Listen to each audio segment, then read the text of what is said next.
2024. Welcome in particular to members of the public in the public gallery and to our public speakers who will be speaking on the matters before us and to members of the press.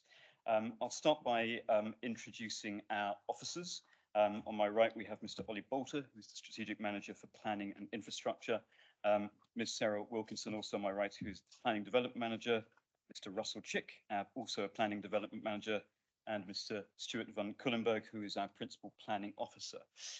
Mr. Neil Troughton is our Highways representative. Mr. Ben Gard on my left, our Legal Advisor, and Ms. Marie Bartlett, the Committee Clerk. And Councillor Paul Fuller, welcome, who is our Cabinet Member for Planning, Coastal Protection and Flooding. A few housekeeping notices before we commence in earnest. There are no planned fire drills during this meeting, so if you hear the fire alarm sound, please treat it as a real emergency and evacuate the building via the nearest safe escape route, which is via the signposted set of stairs to your left as you leave the council chamber or public gallery. Exit via the door at the back of the building, walk across the inner car park around the building to the evacuation point, which is the pavement opposite the police station.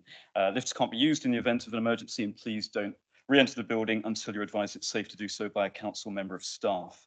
If I could ask everyone to check that mobile phones are switched off or to mute. And for speakers, particularly those in the public gallery or our public speakers, if you could make sure to use the microphones when you're speaking, and the button, silver button on is the one to use. If I could ask that no food is consumed during the meeting unless it's for a medical emergency or medical need, and colleagues will be aware that they cannot leave the chamber during the presentation or the debate on an application, and if you do leave, you'll be unable to vote on that application. Members of the public and those indeed watching virtually, you're here just to observe the process and sadly won't be permitted to speak unless you have registered to speak. So I'll quickly run through the lighting system for our public speaking. So when you're asked to speak, the green light will display, as it is at the moment. The amber light will flash for a few seconds when you're coming to the end of your speaking time. And when the red light displays, I will stop you from talking. And this is to ensure that all parties receive the same amount of time. So we move then to the agenda items in earnest. So apologies we have from Councillor Julie Jones-Evans. Councillor Martin Oliver has indicated that he might be a few minutes late. There are no other changes in the composition of the committee. We now move then to the previous committee meetings. Are there any addendums or changes that colleagues wish to suggest? In which case I'd look for a proposer and a seconder, Councillor Brodie and Councillor Price. Thank you. I will just sign those.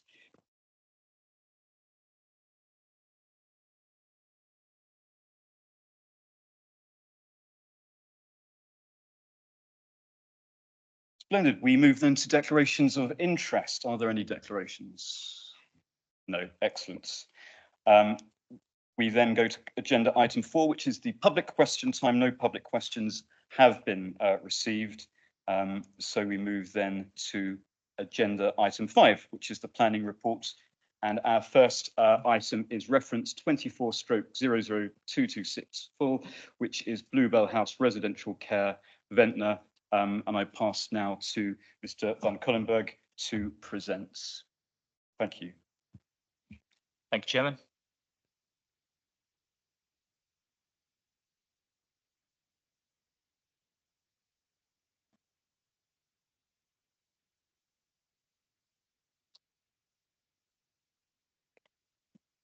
Right.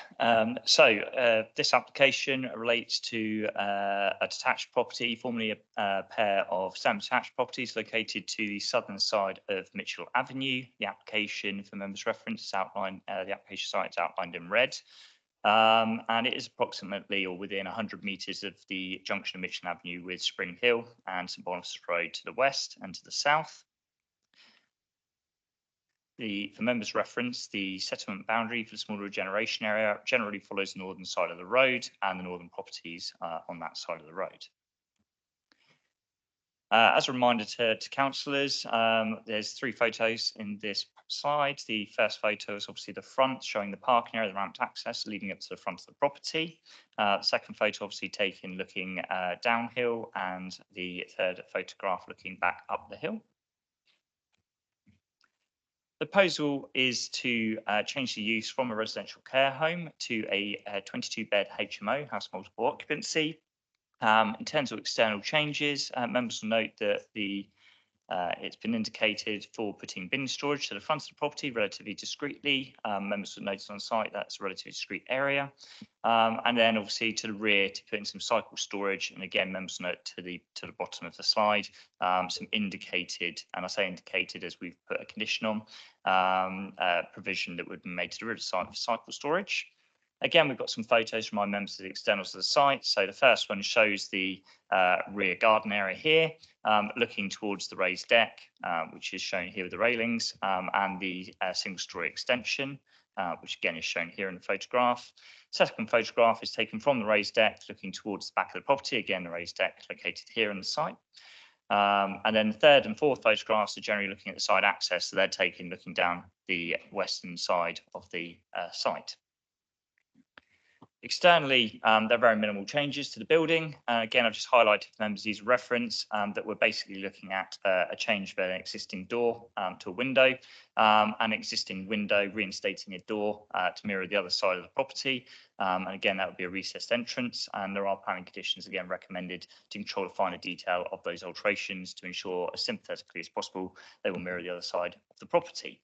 That is it in terms of external changes. The change of use is to a 22-bed HMO, and the recommendation is conditional permission. Thank you, members. Thank you, Mr. van Cuylenburg. We now move then to the public speaking elements for this agenda item. So I'd like to invite Ms. Jackie Tiller, who is an objector. You have 2 minutes to speak, whenever you're ready.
Thank you, Ms. Tiller.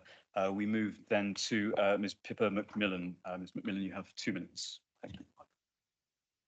But if I could just ask you to put your microphone on. Sorry, to 2 minutes when you're ready. Can we start? It's not working? If there's someone who can swap with. Thank you. Thank you, Councillor Price.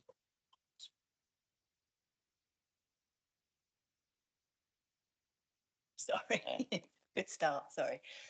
I live at 68 Mitchell Avenue, 2 doors away from Bluebell House. I have major concerns over the proposed application on various issues. Mitchell Avenue is a quiet and peaceful residence with a mix of families and elderly living there. An HMO of this size would be completely unsuitable for this road. My first concern is with Silkworth and its management plan. This organisation was set up only recently and is inexperienced. In the time it has been operating, it has had 6 directors, leading to 4 resignations. Its latest director has only been in place since May. Their proposal is to have a staff of 2 working Monday to Friday from 9 to 5. This will be a place of residence to vulnerable people, including substance abusers, violent offenders and registered sex offenders. The lack of full-time supervision seems short-sighted at the very least. Silkworth have stated that parking won't be an issue, but have also stated that residents are permitted visitors. How they can claim with any certainty that parking won't therefore be an issue is dubious. Mitchell Avenue is beyond capacity for parking requirements. Residents face a daily struggle to find a parking space on the road they live on. Bluebell House is not fit for purpose for this proposal. Issues that are of concern to a great many people include overcrowding, poor sanitary arrangements, standards and facilities for hygiene, waste management and fire safety. The provision for 22 individuals for cooking, personal hygiene and safety has not been given the care and thought it's required. The only changes being proposed are a new window and door to the front elevation. It seems to me the purpose is to get 22 people into residence without thought and duty of care going forward. Ventnor already has significant struggles with drug-related issues. This proposal, should it go through, would have a significant impact on the community in general. Our infrastructure is already under great strain and cannot cope with the needs of 22 extra vulnerable people. Thank you. Thank you, Ms. Macmillan. We turn now to Mr. Daniel Ruiz. Mr. Ruiz, you have 2 minutes. Thank you. Thank you. Ventnor is isolated because of its location and increasingly because of its accessibility. We love the fact that there's a palpable sense of community in Ventnor, and the community is very socially diverse already. But for this to be built on, it's imperative that a demographic balance is maintained. And to maintain that balance, when anything shifts the demographic, there have to be complementary changes, i.e. investment, in the local economy and service structure. Ventnor is an exceptionally welcoming community, as exemplified awesomely by the Better Days Cafe. It's a community that has gradually recovered from the critical issues with drugs and poverty, but it still suffers from the residual effects of these. And I have it from first hand that the police still regard Ventnor as a centre of crime on the island. In plain terms, Ventnor must not be a dumping ground for disadvantaged and vulnerable people. Why? Because above all, it's not fair on those individuals. Without developing the social support and the structures around them, additional residents of this type will not thrive. GP, dental and mental health services are already struggling in Ventnor to provide for the existing cohort of vulnerable adults there. Add to this the need for easy access to jobs and social networks, without which these individuals can never thrive, and this is obviously the wrong location for an HMO. I acknowledge the case has been considered very well by officers according to all the relevant guidelines. Unfortunately, there are some points which just don't stand up to challenge. And an example of this is saying that the care home would be unviable is unviable because of the difficulty in finding suitable staff. That applies equally to the challenge of finding staff for an HMO dedicated to vulnerable adults. Without the right staff, those vulnerable adults will not have a chance of recovery or reinstatement in society. I'm not convinced that the outcome of this issue has been considered in the round. One of the grounds for recommending approval for planning is that establishing an HMO in Ventnor would support the government objective of significantly boosting the supply of homes, i.e. the numbers would look right. This completely overlooks the fact that the outcome of any such initiative should be primarily to help the target residents and reinstate them in society, not simply find a room for them. We cannot support this application without evidence of a compelling case for the successful establishment of another HMO in Ventnor. And unless it's successful and can be demonstrated to be, the HMO residents and their community will suffer. Thank you, Mr. Ruiz. We now turn to Ms. Carrie-Anne Wells, who is the agent. And Ms. Wells, you have 6 minutes whenever you're ready. Thank you. Thank you. Good afternoon, everyone. Thank you for the opportunity to speak today and support this application. I also thank the officers for a very comprehensive planning report prepared today for committee. Applecore is a highly skilled design and planning service with a growing portfolio, and we've become a known name all over the UK in the field of shared living. We work closely with the client, the local authority and building control to ensure full compliance with all relevant regulations, as well as achieving the highest standard of accommodation for future occupiers. This application to convert a large vacant care home into a functioning residential unit, namely for providing accommodation for up to 22 unrelated individuals. The use of the building as a care home is becoming more and more untenable with the improvements that will need to be made to such an old building in order to bring it up to current regulations. We are seeing a number of older care homes becoming vacant and being repurposed as newer purpose-built care facilities replace older homes with more modern layouts and facilities. Previous use as a care home is not financially viable. The previous historical uses, as both a care home and a hotel before that, demonstrates that the building is suitable for residential use at this scale and that the infrastructure is already in place. During the lifespan of this application, we have cooperated with the local planning authority to produce a scheme they felt was more acceptable than what was originally proposed, predominantly in terms of the intended occupants as opposed to the design and principles of the application. Whilst the scheme was originally intended for working professionals, our client was willing to explore fulfilling a need on the island in terms of supported living for vulnerable adults and fully supports the officer's recommendation. The client has presented a scheme of management with regard to the operations preferred to ensure minimal impact on the community and is working with the Silkworth Project, the Isle of Wight Council and police to provide homes for people in need. Comments have been made regarding the impact the scheme will have on the character and appearance of the conservation area in which this building is located. In fact, the physical modifications to this building are very minimal, with the external alterations being somewhat of a reversal of a previous alterations to return the frontage closer to what is presumed to be the original design. Internally, there is minimal changes with the number of kitchens and bathroom space standards of bedrooms and other facilities all being accepted for the previous use and well in excess of minimum standards set locally and nationally. In response to officer feedback, the proposed separate laundry facilities have also been increased in size within the basement. With regards to the potential for an increase of crime and antisocial behaviour in the area, this is neither a material planning matter nor exclusively linked to multiple occupancy dwellings. A large empty building is perhaps at higher risk of vandalism, damage and other criminal activities. There has been some input from the police that has led to the current proposal before you. Comments have been made both online and directly to us, which have been founded on little more than presumption, and this committee needs to look at the merits of the application in terms of planning and design. As highlighted within the officer report, PC Adam Hinckley has stated, in his words, there is no doubt that there is an essential need for this house in the Isle of Wight to support those who are most vulnerable and in need of housing. The Isle of Wight suffers with lack of housing in regards to hostels and rental accommodation, and with those in need of housing unable to afford even the most basic accommodation. This house would give individuals the opportunity to have a chance of getting their lives on the right track.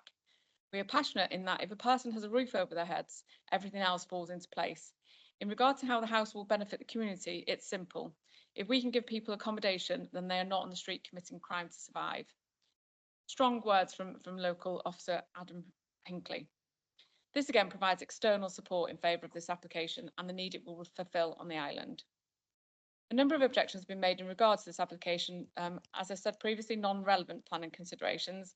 I believe these have all been fully addressed within the officer report. Most notably, the form of comment that we have been accustomed to, it's not the right place for a HMO. That simply poses the question, where exactly is the right place for a HMO? A residential area would appear to be the logical answer. Proposed residents of the property are human beings who deserve a good home to live in and a supportive community around them. Again, I cannot stress enough that this application is fully compliant with all relevant planning policy, the Island Plan Core Strategy and the National Planning Policy Framework, and I ask that you support the officer recommendation for today. I just wanted to pick up on a couple of the objectors' comments as well. They've said little thought to the change in the property internally. This is because it's already there. There's very little needed to the structure inside. The house is already set up to house 22 individuals, and therefore little change is needed in regards to that, apart from a complete refurbishment. Fire checks will be carried out weekly. This will be certified building control and licensing. Silkworth itself, yep, it's a relatively new company, but there is experience within that company. With regards to community, people that are rehomed in this property will all be at the stage in their personal journey where they are ready to be accepted and integrated into the local community and are looking to be welcomed into the community around them as they start to rebuild their lives. That's it. Thank you for listening. Thank you very much as well. We turn now to Councillor Ed Blake, who is the local councillor. Councillor Blake, you have 6 minutes whenever you're ready. Thank you, Chair. When this application first came out, there was no talk of the actual use, it's just going to be an HMO, and at the time, Silkworth and their use wasn't made aware. Despite that, there was already, my inbox was filled right up with people objecting to this for various reasons. The addition of the information being that it's a company or a charity rehousing vulnerable adults in Ventnor only seek to further their concerns. There is no assurances that these people are going to be local people being rehoused, that this is a mainland charity, and there's every assumption that they'll be rehousing people not local within the Ventnor. Ventnor is not a good place to house vulnerable adults. We have very little in terms of infrastructure, certainly in what's spare local infrastructure. Our doctors' surgeries are stretched. They recently had to merge in order to pull finances together in order to be able to carry on without, as they are. There is very little police presence in Ventnor. Currently, we are cut off with only one road in and out. Therefore, if that situation is to remain, if any ambulances, police and fire or anything like that, the emergency services come in, there is an extended route going in. It is likely that these vulnerable adults would cause the need for such emergency services. I'll go back to the original points that I made in my calling in of this application. There is no need for this type of housing in Ventnor in terms of being an HMO. We have a need for 2 to 3 bedroom rental accommodation and properties on the open market. There is HMOs currently in Ventnor that have spaces, and there are some that are actually closing down because of lack of demand. However, on the counter of that, a residential home in Ventnor is very much needed. We've recently lost not only Bluebells, but we've lost Ward House as well. And locals are forced to take their relatives to places like Ryde and Newport, which adds to their distress. There is ample staff available in Ventnor because a lot of these people that have been unable to find places on the island have been forced to take care in their own homes. And staff that were treating them, certainly in Ward House, are now treating them at their own homes. It'd be much better if they were in a purposely designed location. Ventnor is very limited on the places that we can have to build new residential homes or other things. I mean, for instance, in the recently passed Island Planning Strategy, Ventnor only has a target of 10 homes over the next 10 years.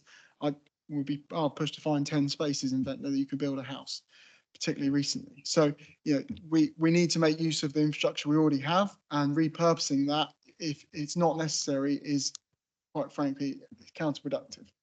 I echo all the comments that have been made by the residents. There are plenty more that wish they could have been here today to say similar things. The whole application, I hope you agree with me, is very bare in its contents. There's not lack of information in the sort of staffing that's going to be around here. I mean, the only staffing that's mentioned is Monday to Friday, 9 to 5. Well, if you're a recovering drug addict, I dare say you barely awake during those times. So it makes you wonder what's going to be happening in the other hours and the stresses that may put on the emergency services, which I have said are already stretched in Ventnor. What did I say? Going through again. There is also, it hasn't really been stressed actually how potentially dangerous the road is that it's on in terms of traffic coming in and out. Currently, that is the main road in through Ventnor. You have 10 buses an hour minimum going past that place. It's a blind bend, and buses and other larger vehicles have to take the corner at some speed in order to carry on up, particularly in wet conditions. So a car reversing out isn't advisable. I'd be recommending, even if the building was not carrying on as it is, that would be looked at in a matter of earnest anyway. I hope I've summarised your objectives, points, and I hope you listen to all them, because they make some very valid points. And it's not really a case of NIMBYs. It just ain't suitable for Ventnor. Thank you, Councillor Blake. That concludes the public speaking element of this agenda item. So we turn now to the question part, in which councillors will be able to propose questions to officers. I realise I often belabour this point as to keep a demarcation as between the questions and the debate. We can try to do so. I ask for 2 reasons. A, because I think it assists with the transparency for members of the public. But B, I think there's also an element of subjectivity when it comes to debating certain aspects. And I'm quite keen for us to avoid a sort of pugilistic cross-examination of officers, which is not to say that, of course, it is important and right and proper that we do raise those questions. But as I say, I think it's helpful if we can, as much as possible, keep those two elements distinct. So we move then to that part of the agenda item. Are there any questions from colleagues? Councillor Quirk, followed by Councillor Cox. Councillor Quirk. The documentation it identifies the Silkworth project as a potential group to run this establishment, but it just identifies them as a possible. The management of these establishments is really, really important. Can you give us any more information about how committed the Silkworth projects are to this particular application? Thank you, Councillor Quirk. Mr. Van Cullenberg. Thank you, Councillor Quirk. All the information is before members and on the application. We have no more additional information than is with the application documents. What I would just say in response to your question is, yes, you're right. It is referred to as a potential operator and service provider, as ultimately the application for councillors is for a 22-bed HMO with a condition to agree the management of that HMO use. So my point there is that we are looking at the use of the building, not the operator. Thank you. On that note, could I just ask, I know that the letter between the Hampshire Constabulary and the potential operator was disclosed. Was there any other disclosure of correspondences between the applicants and any other external body? Again, I just reiterate what I said to Councillor Quirk. All information that we've received is publicly available with the application documents. Thank you. Councillor Cox. Yeah, I just have two questions. One is, could we please locate clearly where the nearest school is to the site? And secondly, we were told in the information by the speakers that originally it was supposed to be a for professional use HMO, and I was wondering why the officers veered away from that option. Thank you. Thank you. Mr. Van Cullenberg, thank you.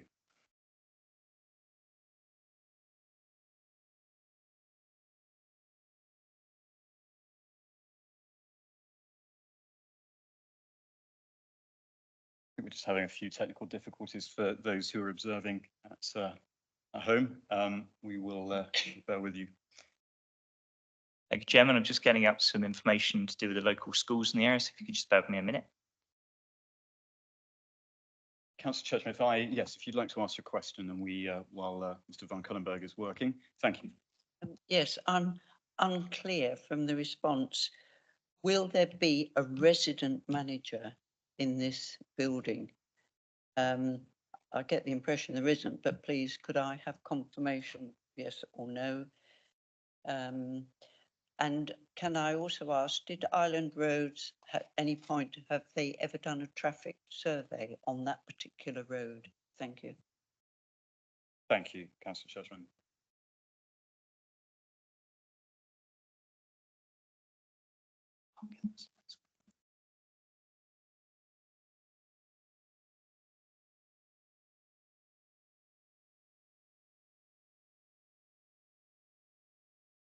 I appreciate the help from Mr. Ritz. I would just ask, though, however, if you could refrain from entering into the debate, but I appreciate the sentiment. Thank you.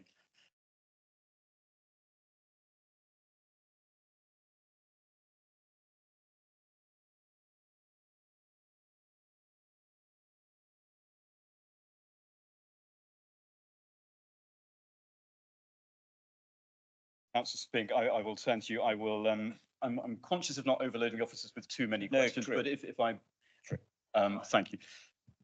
Sorry, Chairman, I can't actually get the slides on the screen, but I have got information that I've prepared anyway. So along St Boniface Road to the east, about a third of a mile, so it's about a 6-minute walk, is St Catherine's College. Okay. We also have, within a 7-minute walk, the Event of Community Early Years, and that's on Trinity Road. So again, that's to the east. St Catherine's Scorth Grove Road is to the south, and that is about, again, a third of a mile and about an 8 to 10 minute walk, depending on the route you take. And then off Alpine Road in Ventnor, there is the playroom, nursery and preschool. That's a 14-minute walk. And again, that's about 0.6 of a mile. The Island Free School and St Francis Catholic School are off Newport Road to the north. They are about a 20-minute walk away. And again, they're about 0.8, 0.9 of a mile, so just less than a mile away from the site. So they're all dotted around. And generally, the schools are within a third to a mile of the site. Thank you. And going to Councillor Cox, your second question.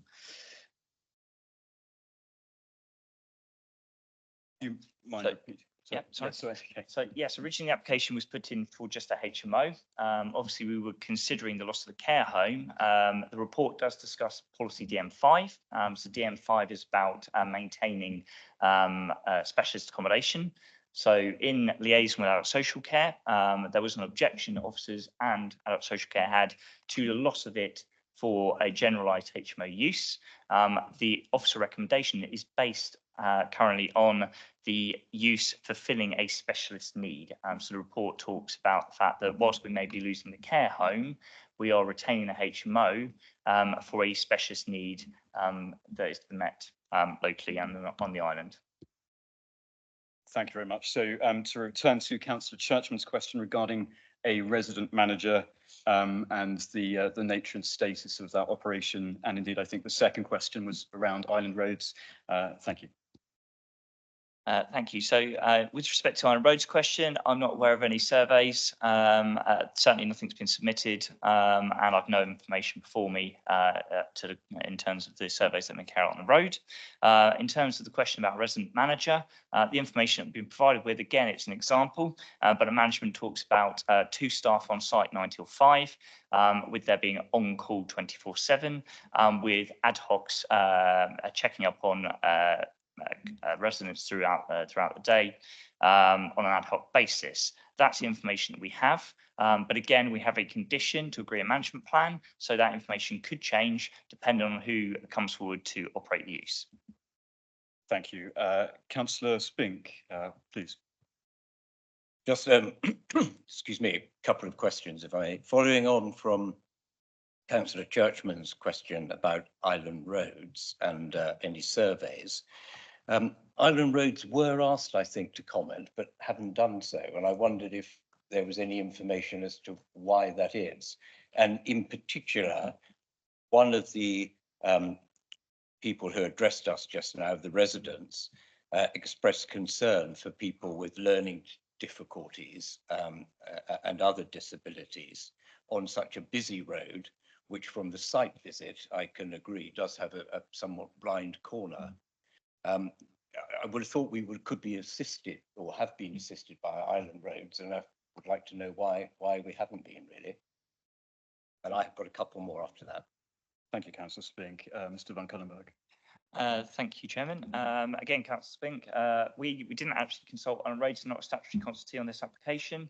Officers have made their own assessment based on previous experience and previous comments made on Island Roads on similar uses. The approach followed has been made bearing in mind previous comments on similar uses made by Island Roads, but also based on our SPD and our knowledge of the local area. Thank you.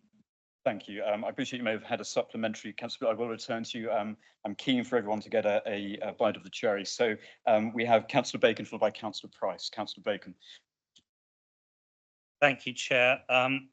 My question also follows on from Councillor Churchman, but the other part of what she raised. Obviously, in the comments that were made, a number of assumptions were being made about potential resident security and so on. And I think that is probably what one would expect, seeing as the information about management plan, we haven't got one, we've merely got an outline of considerations it will cover. And some of those have just been spoken about by the planning officer.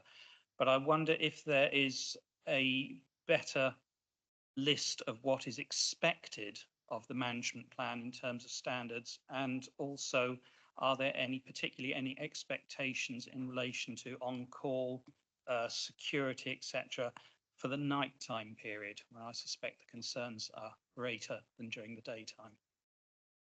Thank you, Councillor Bacon. Mr. Van Cullenberg, is that something you can assist with? Thank you, Councillor Bacon. I say there is obviously some documentation that's been put in around management that goes through a whole host of measures. There's various examples of management plans, resident agreements, house rules, and they cover a whole host of measures. The management plan will be to obviously agree that with whoever looks to take on and manage the property in due course. Recognising that there may be some concerns around the detail of what the management plan may contain, officers have prepared a slightly more detailed condition, which if I'm permitted, I would read out for your consideration. So condition 5, we propose could be amended, and it would read as follows. So notwithstanding submitted details, prior to commencement of the use hereby permitted, a management plan for the HMO shall be submitted to and approved in writing by the local planning authority. The management plan shall include, but not be limited to, the following details: how future residents would be selected for residency within the property, security measures to be implemented, including the location of CCTV and access controls, how residents would be supported during their residency, how any incidents of antisocial behaviour and or noise disturbance would be managed, complaints procedure, how external areas of the site would be maintained and managed, those responsible for the implementation of the management plan, staffing levels and hours, out of hours contact details, house rules and the eviction process. The agreed management plan shall be implemented and adhered to for the duration of the use hereby permitted. And the reason remains as per the original condition 5. Thank you. Does that answer your question, Councillor? Do you have a supplementary on that point? A very brief supplementary point, again, picking up on a couple of the comments that were made. In relation to the selection of residents, would it be appropriate to mention consideration of a local connection? Thank you. Mr. Mecklenburgh. Thank you, Councillor Bacon. Again, in my mind, certainly the first bullet point, how future residents would be selected for residency with a property could include local connection. And certainly that's something that officers can insist upon when we're looking at agreeing a management plan, at least like we do with many other agreements, that they are given first consideration before moving on to others who might be considered. Thank you. Yes, I'm going to invite Ms. Wilkinson to elaborate a little on that. Thank you. Thank you, Chairman. Yes, if members were minded that it was considered to be essential that there was a local connection associated with the residents, as Ms. Cullenberg has alluded, we do for a kind of new housing development require certainly affordable housing to have a local connection by kind of tier basis. So it's normally the town or the village, the adjacent parish, or the parish, the adjacent parishes, and then the whole of the Isle of Wight before moving on. If councillors were minded to approve but were concerned over the local connection element raised by third parties, it is possible that officers could negotiate a legal agreement which required such a trigger within the occupancy of the property to ensure that it was for those in the parish, then moving on after a period of time. It's normally around 3 months after that process, to the adjoining parishes, and then the Isle of Wight as a wider bracket before further afield. If members felt that that would be a more rigid way of controlling that, opposed to having that as a possible addition to the management plan, that is also option available. Thank you, Chairman. Thank you, Ms. Wilkinson. I turn then to Councillor Price, followed by Councillor Quirk and Councillor Spink. Councillor Price. Thank you, Chairman. Sorry, I've got a few questions. Some of them have been already asked, but I'm looking for a little bit more help in answers to those. The need is one thing. The need for something like this is demonstrated through our housing waiting list and other avenues. So surely it would be really easy for us to put a strict condition that it is only for local people. Surely that would be possible. I think, there'd be lots of members of this committee that would agree to that. Is that something we can put on here? Secondly, I really do have some major concerns about who is going to run it, because the most important thing about something like this is who runs it. It could be this company. If it is, what are their credentials? The credentials that we've got really don't give me any confidence whatsoever. They don't appear to have any experience in doing this, or not long-term experience. And to agree to this today would only set up some real potentially awful social issues in the area. So, you know, it's quite right that members of the public are concerned about that, because I don't feel confident that we have enough detail from who is going to run the operation to understand that the operation is going to be run in such a way that it would need to be. You know, we've considered other HMOs and it was difficult. It was difficult to come to a decision on those HMOs.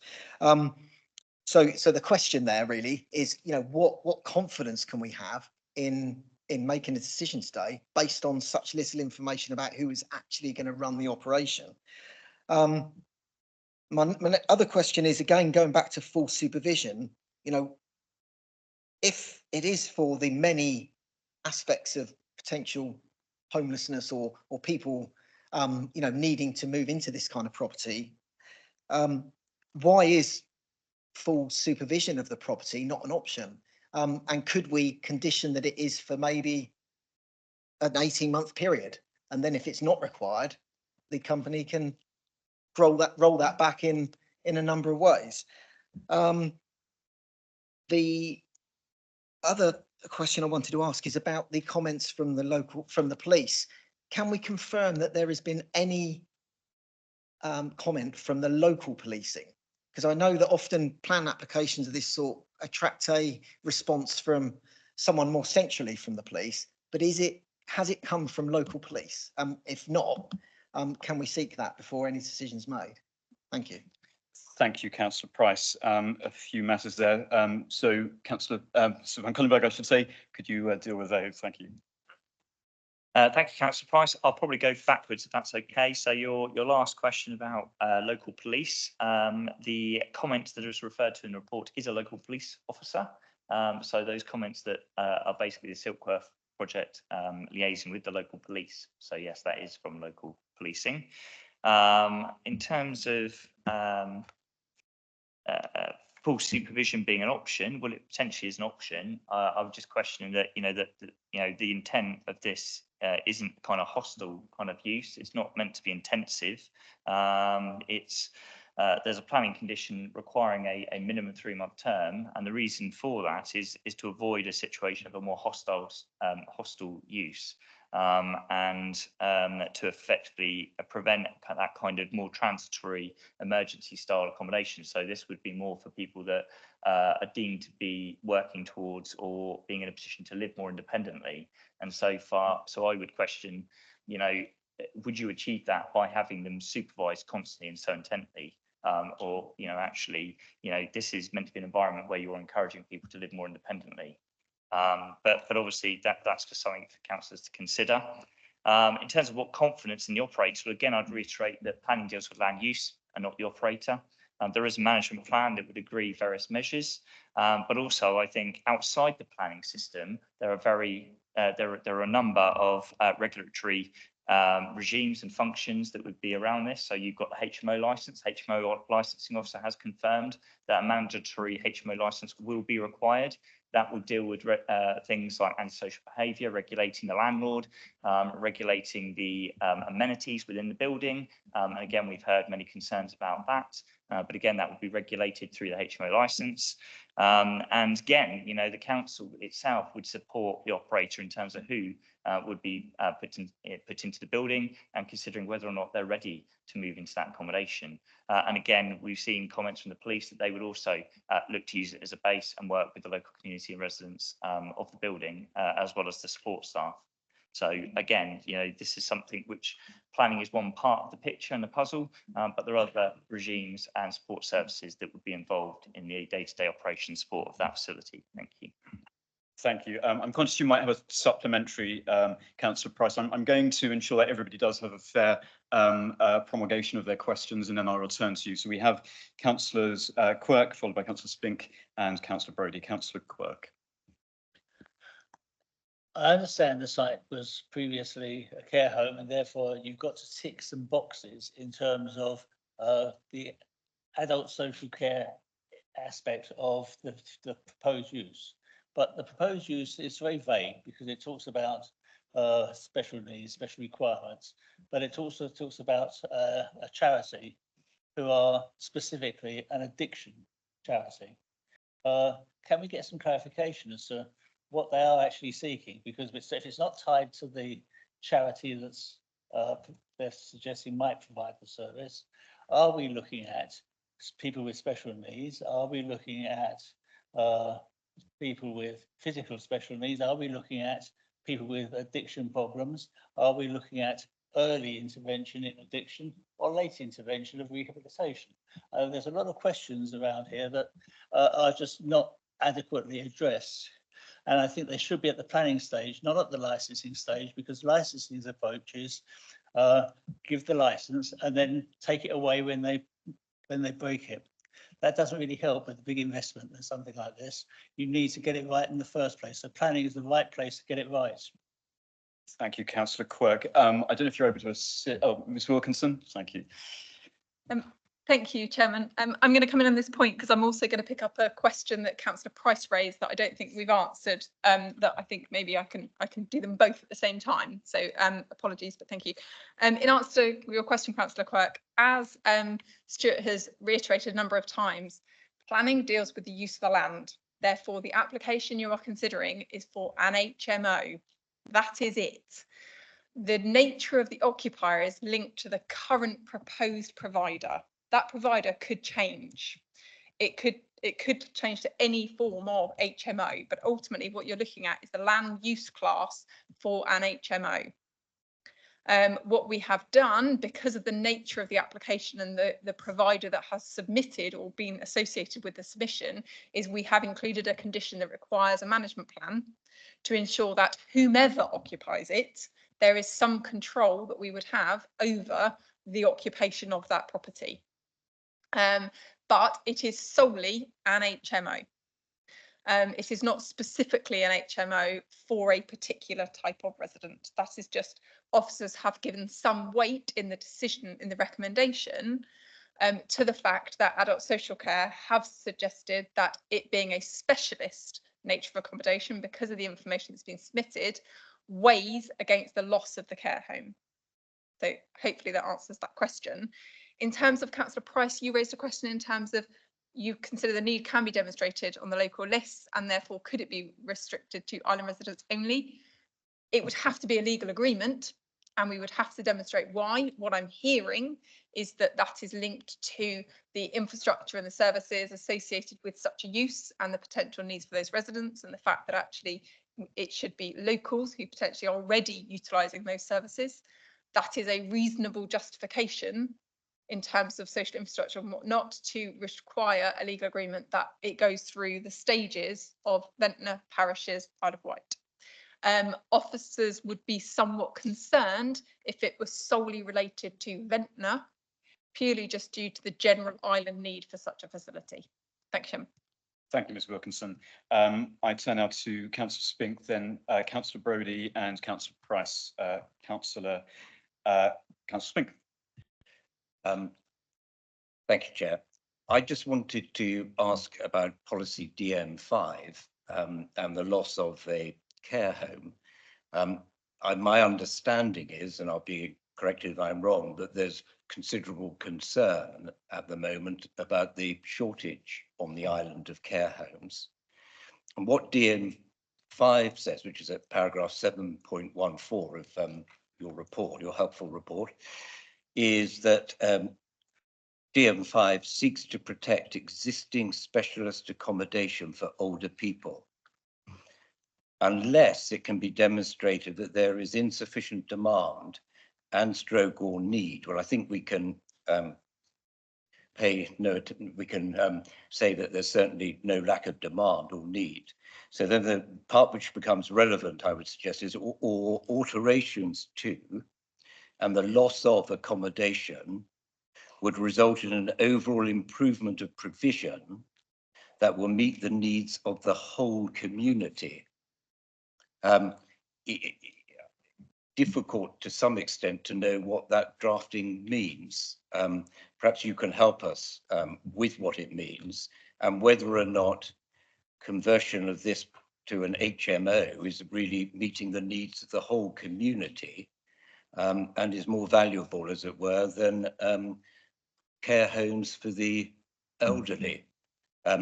Finally, if I may, just my understanding, maybe you can or can't confirm this, but I mean, if the press is right, St Mary's Hospital is unable to discharge people because of the absence of beds for them to go to.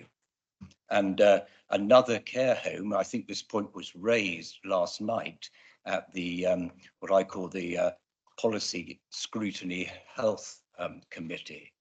And I'm told, I haven't heard it myself, but one of the professional representatives said, well, planning committee needs to stop agreeing to changes of use. So I am concerned by this aspect, and perhaps you could help us, please. Thank you, Councillor Spink. I agree that the semantics of that drafting is obscure. I don't know if there is any guidance. I mean, I assume that there may not be, but Mr. Van Kullenberg, can you assist? Oh. Thank you. Thank you, Chairman. I say officers consider that we've referred to policy DM5 as Councillor Spink says in paragraph 7.14, and obviously there's quite a bit of discussion within the report about how we consider the interpretation of that policy. It's quite right that policy DM5 is about protecting specialist accommodation for older people, but it also does allow full loss of accommodation where it would meet a specialist need. It is vague. It does say a specialist need, and also where it would improve the quality of accommodation. So what we have before us is a change of use to a HMO, which could provide that specialist need, depending on how members see that. And, you know, ultimately we've seen that there would be enhancements to the front, the external area, and obviously the interior would be refurbished. In terms of, you know, again, if we look at the report, and again, I would direct members to, you know, sections sort of 7.12 through to 7.17, which do discuss this in a bit more detail.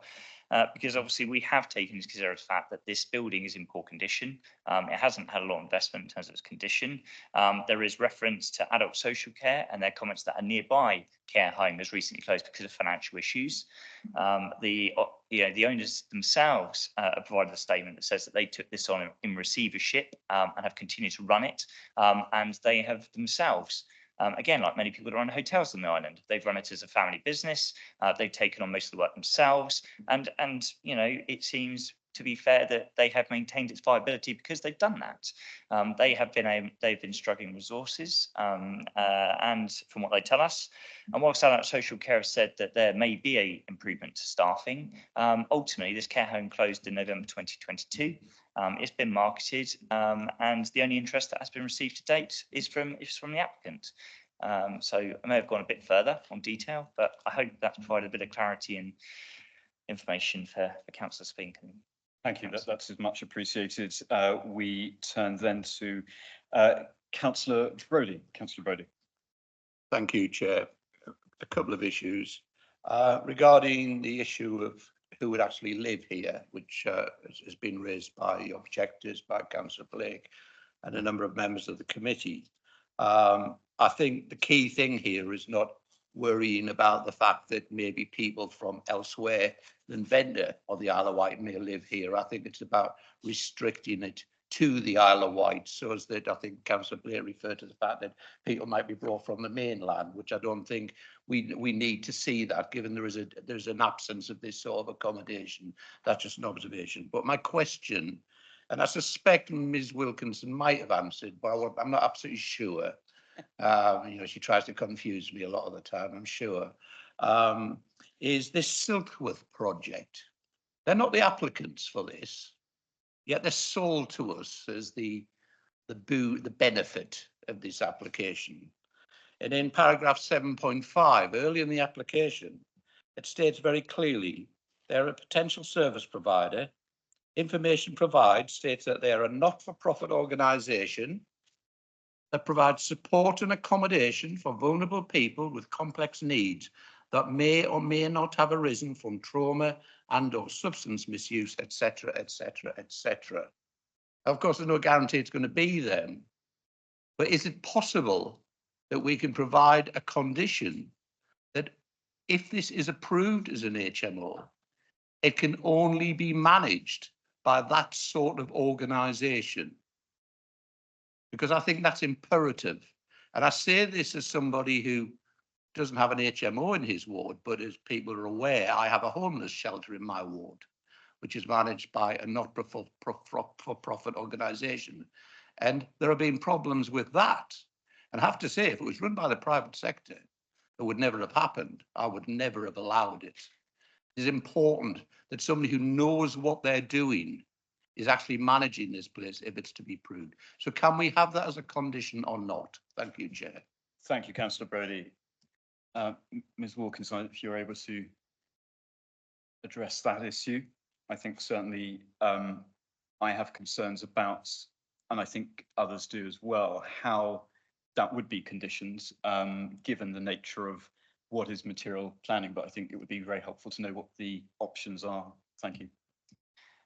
Thank you, Councillor Brodie and Chairman. The answer is yes, you can have a condition, makes it personal. Members know the Salvation Army and Green Street and Rye has such a condition. I would just my question to members will be, when considering to impose that condition, is the 6 tests for imposing planning conditions and whether it is reasonable and directly relevant and all those tests that we need to apply to this. We have already looked at putting that condition on, and we have already discussed it with the applicants. The applicants have made it very clear that they did not want such a condition to be put on because it reduces the flexibility for the applicant in terms of who they can then get to operate and run that building. So Siltworth project have expressed interest, but if for whatever reason they didn't see that through, then we would have no operator ultimately for that HMO, and it would still be there with no one in it. So again, we could have a management plan that has the measures that we would expect to be operated, but that doesn't necessarily need to be a specific organisation that does that. But the simple answer to you, Councillor Brodie, is if members, council were minded to have such a condition, then yes, we can impose one. Supplementary, Councillor Brodie. Thank you, Councillor Chair. I'm just concerned that it's sold to us on this basis, Mr. Van Cuylenburg. 7.5 is very clear about this, and it's clear to it seems clear to me. But when there's community concern about an HMO, that the management of that is the most important thing. Surely that is entirely reasonable to have that sort of condition to reassure the local community. Surely that is defensible should the applicant subsequently appeal. Thank you, Chair. Thank you, Councillor Brodie. And without wanting to step on your toes, if I could add to that, would, for example, it be hypothetically possible to condition it such that a not-for-profit organisation that had established, say, with 5 years history on the Charity Commission registration would be only able to run this? So it keeps it broad enough as to make it potentially reasonable and practicable, but it gives some security to members and their concerns. Thank you. Okay. I'll respond to you, Chairman, if it's a question put to officers. Yeah. Thank you. So, yeah. So yes, I mean, again, we can put that condition on. I think again, it's that question of putting something on that is reasonable and sufficiently precise, but not so rigid that effectively you might as well refuse the application, because actually you've just killed the viability, the feasibility and the funding potential for doing this project. So, my advice would be that we can control it through a management plan. That management plan, if necessary, can specify if the Siltworth project take it on to be the operator.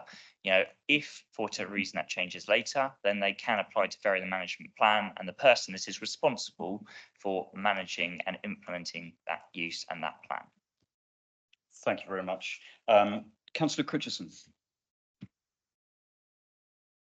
It's going to work, yes. I agree with the local need and that we have a high need for that on the island, but also agree with the local concerns.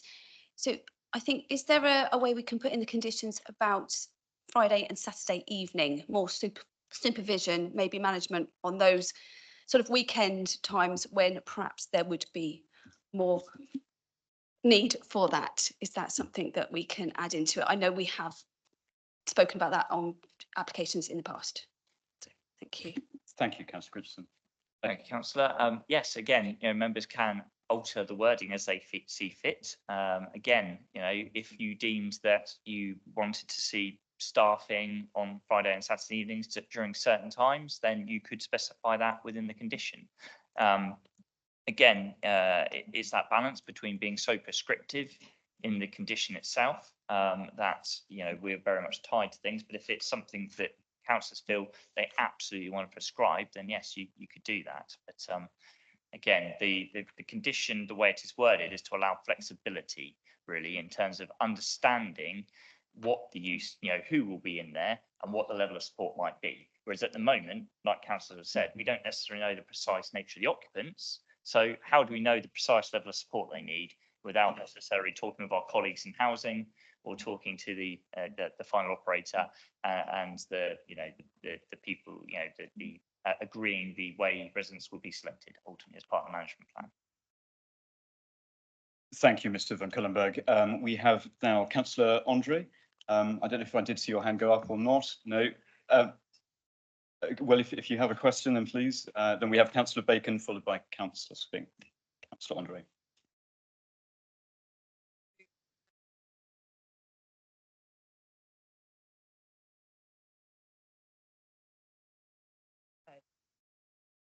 I have experience of this with the proposed HMO and it's natural that people I think the key for me is the management. So, and I'm listening to that. I do agree that if we make it too, what we're actually considering here is a planning application, not the actual management. Am I right to vary? Don't make it management. At the end of the day, that's not a ratio. That is the actual management. Thank you, councillor Andre. Ms. Wilkinson. Please, Mr. Bolger. Thank you, Chair. Thank you, councillor. Yes, I would share those concerns.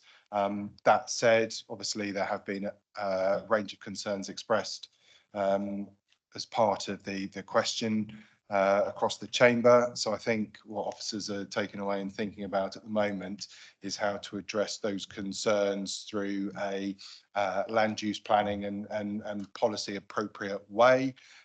So I think we're listening in to the questions, and we'll continue to listen to the debate, but we're trying to work through in our heads what that could look like, and particularly through the use of strengthening the proposed conditions that have already been in front of you relating to the management plan.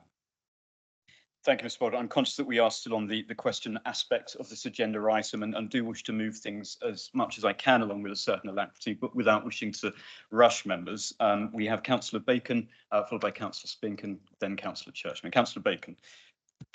I know what you say, it has to be a question. So my question is this a good idea? Trying to steer a path between the last 3 or 4 questions and the comments that have been made between under and over prescription. Would a method of doing that potentially be that the management plan says there must be approval of the provider by an appropriate agency? I mean, I think the sentiment and direction I would agree with. I don't know in terms of, it seems officers would be of the view that is possible without wanting to overstep them, but Mr. van Cullenberg. Yes. Thank you. Splendid. We now have councillor Spink, followed by councillor Price. Councillor Spink. Well, it may be that my question has in part been answered by councillor Bacon's question, or the answer to it. One other possibility would be, and it is a question because I'm not sure, quite frankly, but would be to defer this matter for an agreement to be entered into between the applicant and a registered provider with a detailed management plan, subject to the grant of planning condition. So it could then come back before us with a clear use and a clear way in which that use through a recognised provider would be properly administered. That would be possible, I think. Thank you, Councillor Spink. Mr. Vonkenberg, Ms. Wilkinson, thank you. Thank you, Chairman. Yes, in theory, councillors, you could decide to vote on a deferral in order for that matter. However, you could also seek to a resolution to approve subject to a legal agreement, which you could delegate to officers to deal with.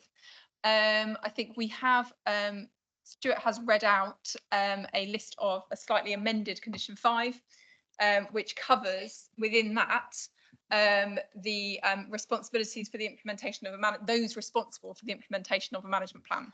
So we would be through that process be able to agree the provider. However, if councillors thought they wanted something slightly stronger than their condition and be able to agree the provider, although the HMO licence would have to agree the provider, what we could also do is, if councillors are looking for the applicant to enter into a legal agreement to control the local prescription of the residents, we could add into that an agreement of the end user and stipulate, and therefore the council would then legally have the option to then assess that provider and kind of agree to that or not through the legal agreement.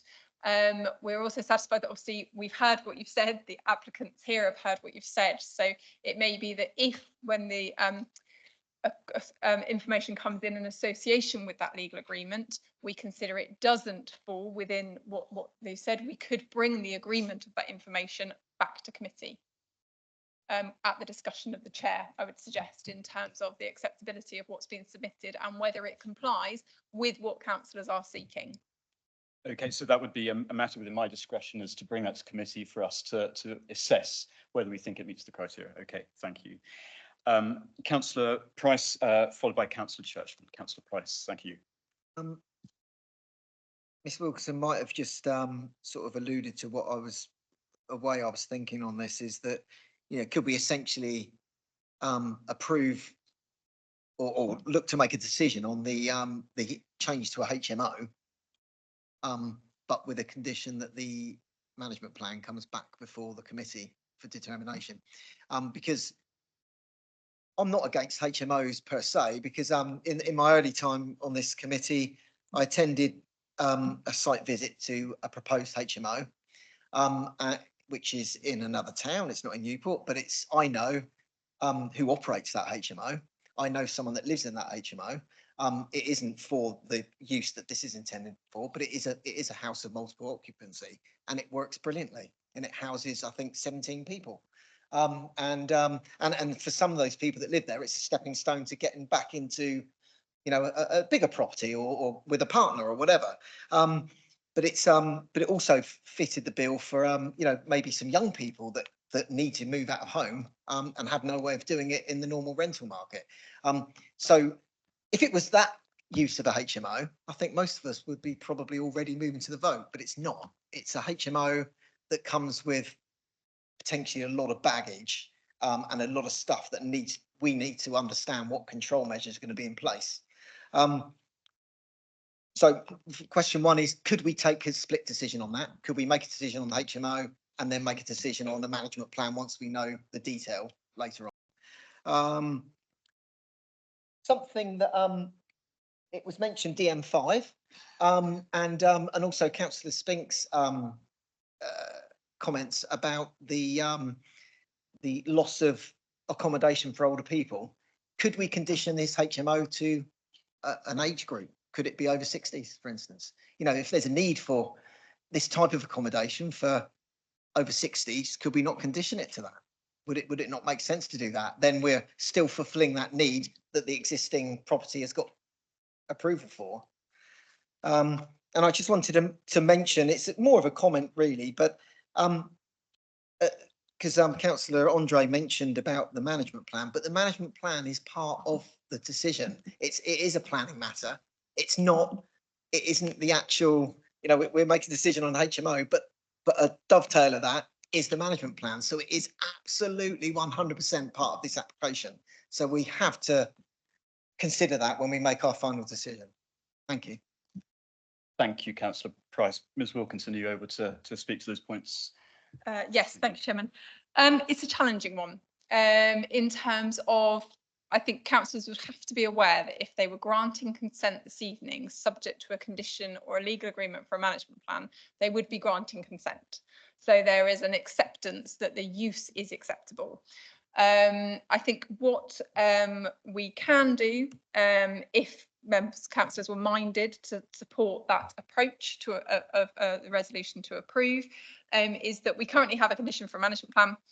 We've talked about incorporating that as part of a legal agreement, and then we could incorporate within that a requirement for a review clause. So if after every 3 years, every year, every whatever it might be, there is something in that management plan that isn't working, it is reviewed, it's resubmitted, it's re-agreed over that period of time. What I would also highlight is obviously, although you would be approving the use if you sought to agree with the recommendation, the condition 5 does stipulate that prior to the commencement of the use, we agree the management plan. So although it's a bit like not wanting to raise a slightly sensitive issue in this committee, but something like a TRO, for example. We have situations where we will potentially approve a development subject to a traffic regulation order. That has to be achieved prior to the use commencing or prior to any work being undertaken. If they don't get the TRO, then actually they can't undertake the development. It's almost similar. If we grant consent for the HMO, they have to go through housing services and achieve an HMO license in order to operate as an HMO. They will have requirements in terms of the provider to submit to agree an HMO license. But we can also, obviously, and we have done, incorporate the requirement for a management plan that is agreed prior to submission. And we can, if councillors are minded, bring that management plan back to committee to agree it subject to the discharge process. Thank you, Ms. Wilkinson. Just for clarification, so that management plan wouldn't necessarily be able to prescribe the operator. It would simply be the potential selection of candidates for the accommodation, or would it be able to? So in the list of items, I appreciate Stuart read it a while ago, but it does include those responsible for implementation of the management plan, which in essence would be the provider. So we would be looking to agree the provider through that management plan. It wouldn't be prescriptive and specific. It wouldn't say that provider had to be Duckworth or whomever, but it would simply say that we would have to agree that provider as part of that management plan. And that is something that could come back before committee. Thank you. Councillor Churchman. Yes, a couple of quick questions. Adult, is that 18 plus? Because that would worry me. And secondly, where is the nearest car park? Thinking of this particular stretch of road and the possible number of visitors. May I say, perhaps Councillor Blake knows, but I just wonder where the nearest, because we could be talking about tremendous amount of traffic. Thank you, Chair. Thank you, Councillor Churchman. I will turn to officers first, but I may invite Councillor Brake within my discretion. But officers, are you able to speak to those points? Thank you. So we'll just have a brief pause. Whilst doing so, I would invite any other colleagues, if you have questions, to put those forward, and then we'll move to the debate elements. Councillor Churchman, supplementary. I was going to ask about disability access. Okay, thank you.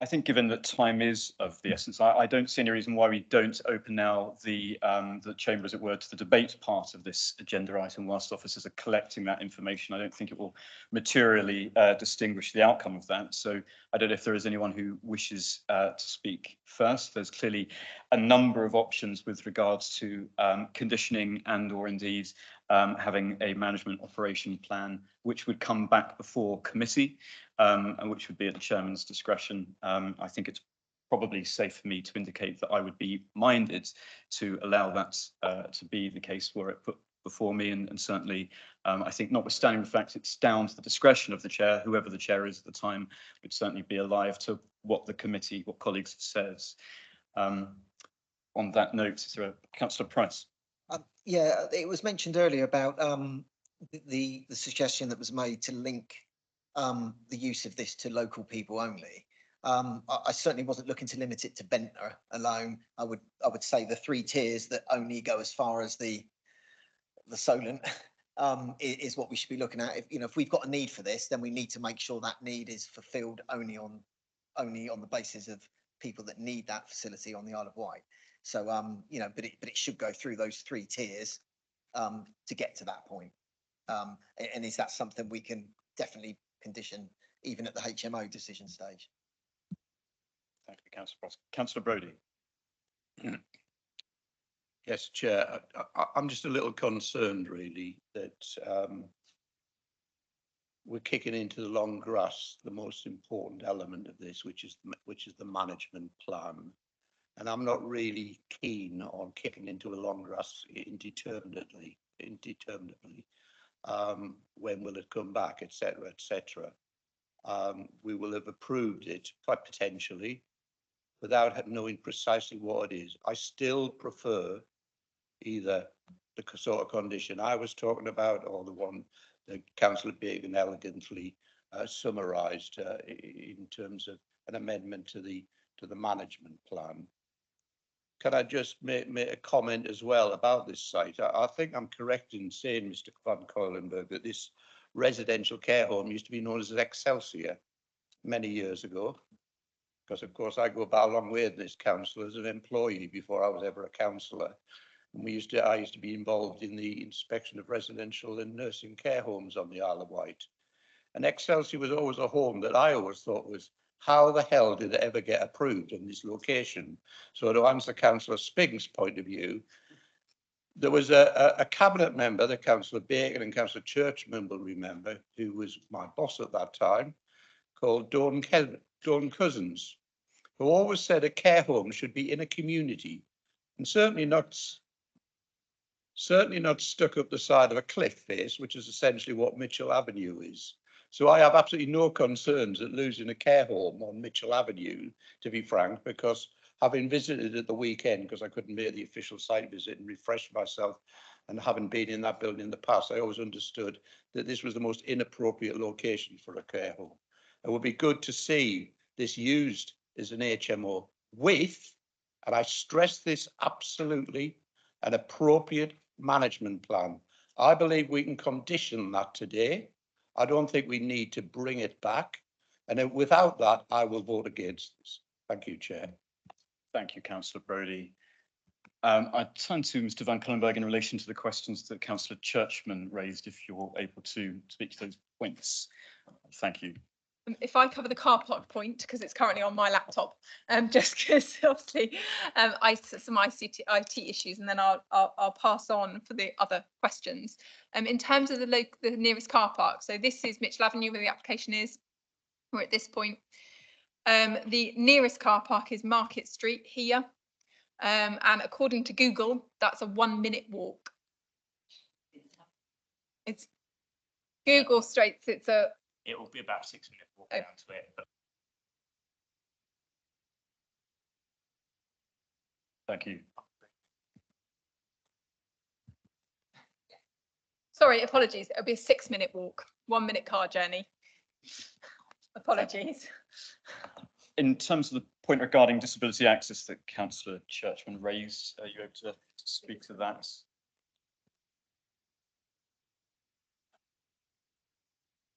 yes, I mean, there's already existing ramped access at the front. So I did show members at the beginning. So there is already ramped accesses along the side and the front of the building that provide ramped disabled access into the building. Thank you, Mr. Van Coilenberg. Are there any colleagues who wish to speak regarding the matter before us? Councillor Andre.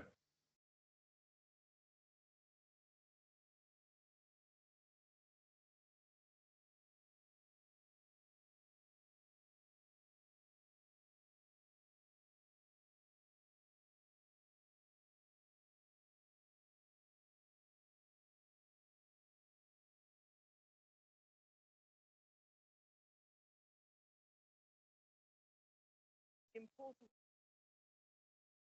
Every individual, our resident, every individual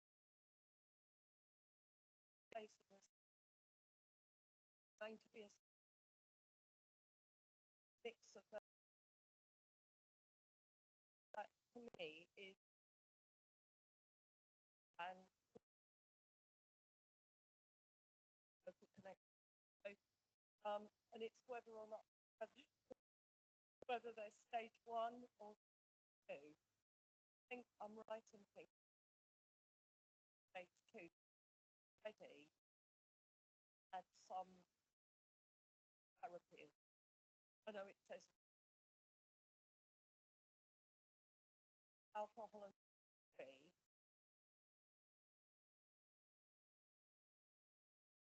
Alcohol and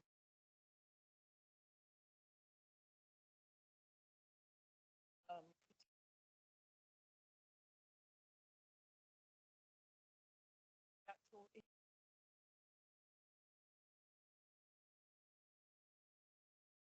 Thank you, Councillor Andre. Any further comments? Councillor Churchman. We're talking about the actual application. I'm afraid I can't vote for it. I think it's in the wrong place. The size of it, 22 people living in, originally it was 19 residents who were in care and probably very seldom went out. I find 22 residents in an area like that, with what I consider quite a narrow road. I've been up and down it. And my other objection is Leeson Road is still shut. And we're talking about an application on the only road into Ventnor, which I think recently has also been shut because they had problems further down the road. So I think it's an inappropriate time to discuss the change to an HMO. When Ventnor is sorted, maybe it could come back. But I still think it's too large a project in too small an area. And I'm sorry, I think the management plan is absolutely essential, but I still think it's the wrong place. Sorry. Thank you, Chair. Thank you, Councillor Churchman. Additional comments from colleagues? Councillor Christensen. Can I ask a question? Obviously, we're saying it was 19 residents in there. Obviously, there was staff on top of that. So there was comings and goings every day with vehicles, which I wouldn't know the volume of, but I would have thought that's upstairs. Was there other staff? It wasn't just the owners. I don't know what sort of comings and goings were already from that property. Thank you, Councillor. So I would imagine that it's going to be hard to estimate what type of, as you say, traffic load that would entail, but I don't know whether, Mr. Van Kunenberg, are you able to speak to that at all? I'd say I did manage to have a look up, but on the CQC reports, that gave us that there's a capacity of 19. I think at the time of CQC report, there were 16 residents actually in residence when the report was done. However, there was no details I could find about staffing levels. Obviously, it's been shut since 2022, and we haven't got any information in terms of staffing levels. I mean, obviously, we've heard part of the reason it closed was because it couldn't get staff, but ultimately, we don't have data on the staffing levels, but I think, you know, it'd be fair to assume that, you know, with care homes, you do have resident staff and there will be a mandatory requirement that they have a certain level of staff provision per resident, but also you will end up having support services and visitors as well, won't you? Thank you. Any additional points? Councillor Quirk first, and then Councillor Spink, if I may. You seem to have your hands up both at exactly the same time. Councillor Quirk.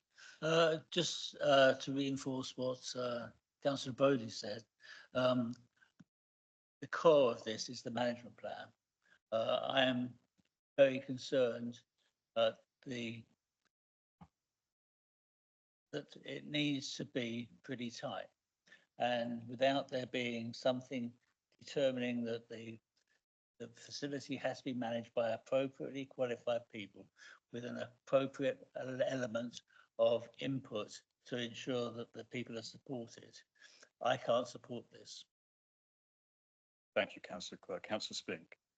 I think I'm coming to the same view, really, that there are just too many unknowns, it seems to me. So I'm moving to the same view, really, as Councillor Churchman and also Councillor Quirk have expressed, that I find it increasingly difficult to support.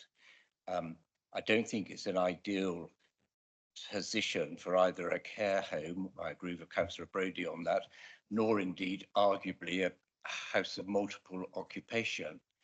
And certainly, I don't think it's the right location for a house of multiple occupation with occupants with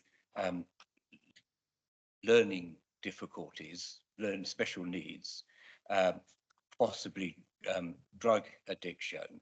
I do think that it's just too close to a busy and not very easy road to cross, and we're making real problems, I think, in the future. It would always be open to the applicant to return with a clearer application as to future use. And in my view, we just don't have the information to have confidence in supporting a change of use. I am also concerned about the loss of a care home. And I also think I'm right in saying that it was said by one of the planning officers that the reason that Silkworth, that's the correct name, had been put forward as a model possibility is because adult social care otherwise object to the loss of a care home. That's my understanding. I'll be corrected. I see Councillor Andre shaking her head. She may have been listening better than I was, but that's what I thought was said. So I'm moving towards voting against this and allowing the applicant to come back with a better and more detailed plan if they wish.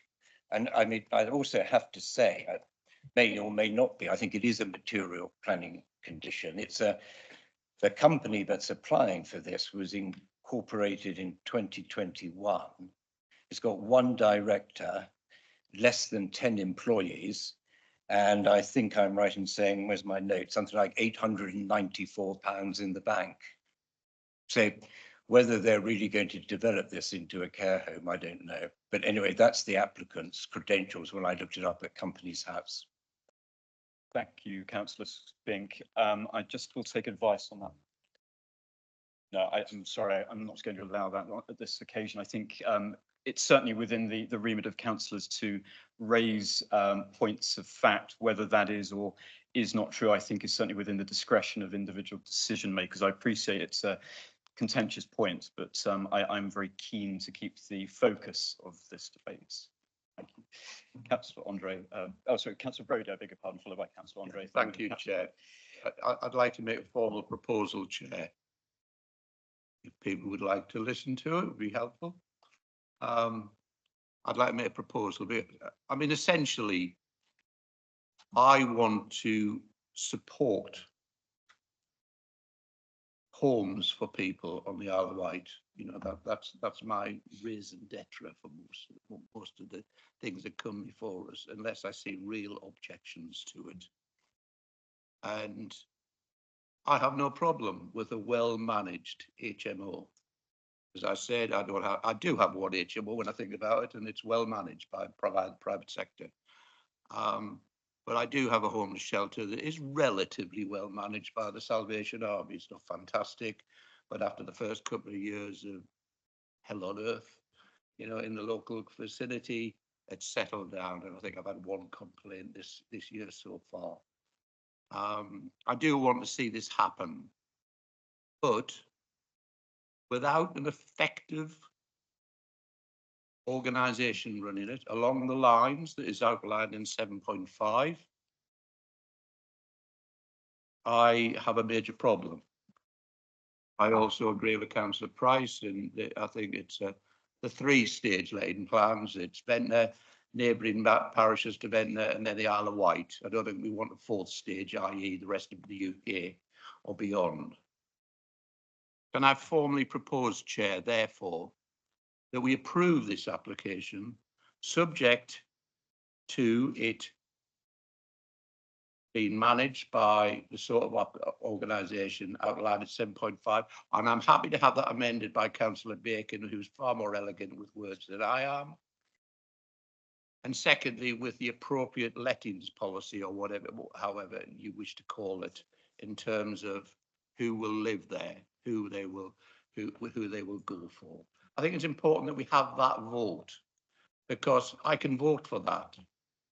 If that went through, I would be able to leave this planning committee tonight feeling that I've done a good piece of work, because we'll have provided much needed homes for people who are in great need, and they're in great need in Ventnor, you know, as much as anywhere. Even if it is, you're going to have to be pretty fit to get up there. Certainly, if you're going to use a bike with all the bike stores out the back. And I say that as a cyclist, I wouldn't fancy cycling up Mitchell Avenue from Spring Hill, but I certainly think that, you know, there is a real opportunity here. And I just think sometimes we allow objections, you know, from officers to get in the way of us making a good decision. So that's a formal proposal. I'm happy to accept an amendment to the issue from Councillor Bacon, but I'll look for a seconder otherwise. Thank you, Chair. Thank you. The seconding Councillor Bacon. If I could turn to you then in terms of firming up the specific nature of what you may be looking for by way of a condition and its interaction with the management plan and the balance between those two things. I think the suggestion that got an unqualified yes was that it includes there must be approval of the provider. Very simply. Thank you. Chair, sorry, and I wouldn't want that to have to come back here, though. No, I think that's, I mean, that's for the professional officers, to be frank. I'm not into being an officer of the council. Thought I did that for 10 years and it was miserable. Thank you, Chair. Thank you, Councillor Brodie. I'll turn to officers then to see in terms of how that could be structured, and I think certainly it can be, but Ms Wilkinson. Thank you, Chairman. Yes, what I hear is that we have, obviously the motion is to propose to approve subject to it being managed by an organisation along the lines set out within paragraph 7.5 of the report, as well as a restriction that the residents are Ventnor adjoining parish Isle of Wight. If I read for councillors in terms of who are voting on this, that 7.5 sets out that the provider would be, in this states, not-for-profit organisation that provides support and accommodation for vulnerable people with complex needs that may or may not have arisen from trauma and or substance misuse, offering homelessness, unemployment or other issues. We wouldn't prescriptively state that, but ultimately when officers are agreeing the provider, which we will do with housing services as part of the HMO licence, we would look to follow through those categories. Thank you, Ms Wilkinson. You're happy to accept that. So that the motion then is, I shall invite Councillor Critchison. Councillor Critchison. So I had to, what about the review of like a year's time? Would that need to go in at this stage in the conditions? Yeah. Councillor Brodie, is that something you'd want to accept? I'm content if there's a review period. You know, I think we suggested 18 months, 2 years, something like that. 18 months. Yeah, I'm happy with that. Okay, Councillor Bacon, you'd be happy to accept that. Okay, does that go to your point, Councillor Critchison? Splendid. In which case, I mean, I feel that we have debated this to a good extent. So I think in which case I shall move to the vote. So the vote is proposed by Councillor Brodie, seconded by Councillor Bacon, to approve this with the conditioning in relation to the type of organisation as set out in paragraph 7.5, with a review period and with a stipulation regarding the type of local connection which would be made. So those in favour of Councillor Brodie's proposal, thank you. 1, 2, 3, 4. And against? 1, 2, 3, 4. In which case the casting vote, I believe, falls to the chairman. I am minded to accept, and I vote in favour of this application. Thank you. That brings this agenda item to a close. We will have a short comfort break, so we will return at 5:45. Thank you.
It is now 5:45, so I shall call our meeting to order.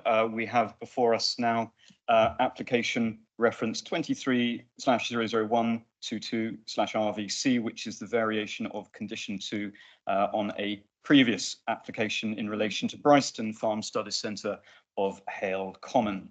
There is no public speaking on this matter as it has been before us, and we are looking simply at the variation, but I shall now invite Mr. Chick to give the presentation. Thank you. Thank you, Chairman. So yes, the application site is Branston Farm. Members, you visited on Friday, so I'm not going to say too much about it. But it's a former education centre, which is now a rural business hub and affordable housing, which is in the process of being constructed and nearing completion. It's located about 400 metres from Hale Common Crossroads and about 1.9 kilometres from Arreton.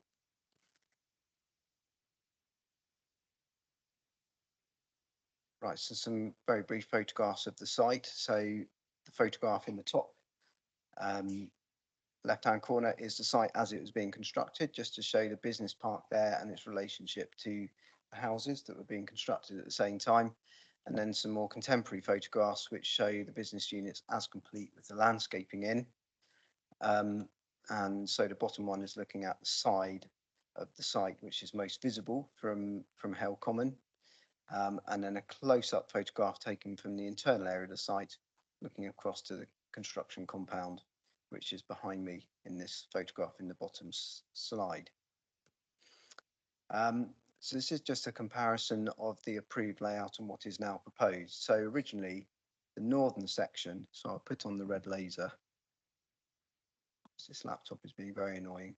Put on the red laser. This northern section of the site was originally going to form a second half of a quadrant of business units. They were going to be effectively a terrace, a two-storey unit here at N1, and then the rest of them being single storey. So there would have been 10 separate units. However, there are power lines that go across the site, and that has meant that this part of the site cannot be built in the way that was originally intended. So what's now intended to allow the power lines to be built to be retained safely is for two separate buildings, one either side of this salmon pink area, which is the parking area.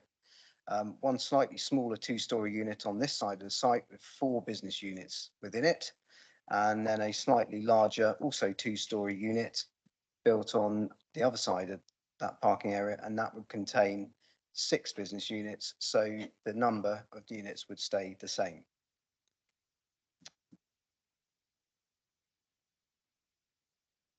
Right, and then just a very quick look at the design of those units. They would reflect the design of the existing units on the site that you would have seen on Friday. So large cladding above buff brick for the walls, and then a pretty typical agricultural style roof.